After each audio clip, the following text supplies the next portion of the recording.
నా పేరు చేతన్ జ్యోతి, మా హస్బెండ్ పేరు బాలాజీ. మేము సూర్యాపేట నుంచి వచ్చాము. మాకు మ్యారేజ్ 8 years అవుతుంది. పిల్లలు లేక చాలా హాస్పిటల్లో చూపించాము, సూర్యాపేటలో కానీ ఖమ్మంలో అయితే చాలా హాస్పిటల్లో చూపించాము.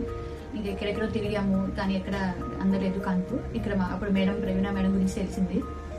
అయితే చూపించుకుందామని వచ్చాము. 1 month చూపించుకున్నాము. దాని తర్వాత మేడం ల్యాప్రోస్కోప్ చేయించుకున్నాను.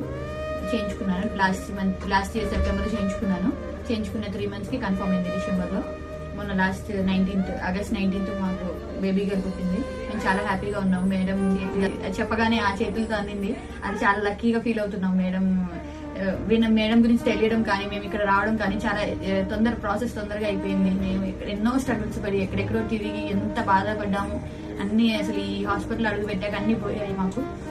ఇంకా చెప్పాలంటే మేడం మాట్లాడే వే కానీ, ప్రాసెస్ కానీ, చెప్పే విధానం కానీ, తను మాట్లాడే విధానం, మన రిసీవ్ చేసుకునే విధానం చాలా బాగుంటుంది. ఎంతో మంది పిల్లలు లేని వాళ్ళకి మేడం ఒక అదృష్టం అనుకోవాలి. ఈ మేడం అనే కాదు, హాస్పిటల్లో నర్సెస్ కానీ, ఆయాలు కానీ అందరూ చాలా బాగా రిసీవ్ చేసుకుంటున్నారు. మేము చాలా లక్కీగా ఫీల్ అవుతున్నాం మా బేబీ హాస్పిటల్లో పుట్టడం. Thank you so much madam. ఇలాంటి వాళ్ళ చేతిలో మా పాప పుట్టడం నేను అదృష్టంగా ఫీల్ అవుతున్నాను. Thank you so much madam.